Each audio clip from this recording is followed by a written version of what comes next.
আজকে সানডে, তো Sunday husband আজকে এনেছিল মাটন। তো মাটনটাকে ধুয়ে রেখে দিয়েছি।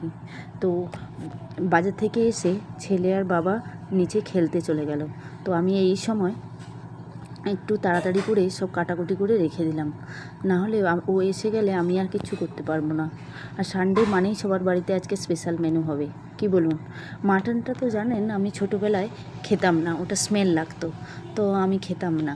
তো একদিন আমার একটা ফ্রেন্ড খুব ইনসিস্ট করলো যে কেন খাস না, ওটা তো খুব ভালোই লাগে। তো আমি সেদিন খেলাম, সেদিন কিন্তু স্মেল লাগলো না।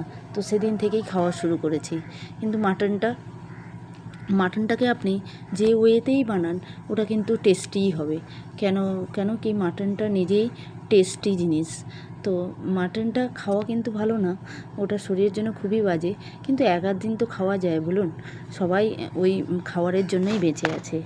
যাই হোক, আমি তাড়াতাড়ি করে রান্নাটা করে নিই, না হলে না আবার প্রবলেম হয়ে যাবে আমার। তো সানডেতে নিশ্চয়ই সবার বাড়িতে কিছু না কিছু স্পেশাল মেনু হচ্ছে। কেন সানডের জন্য সবাই ওয়েট করে বসে থাকে যে কবে সানডে আসবে। কেন মানডে টু স্যাটারডে সবারই একটা বিজি শিডিউল যায়।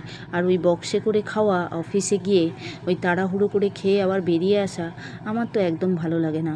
মনে হয় যে কিছু খেলাম বলে আমার কিছু ফিল হয় না।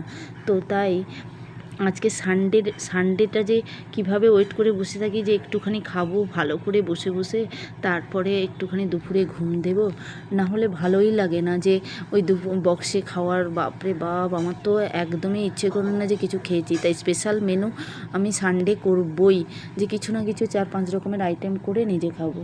তো ভালোভাবে এনজয় করুন সানডেটা।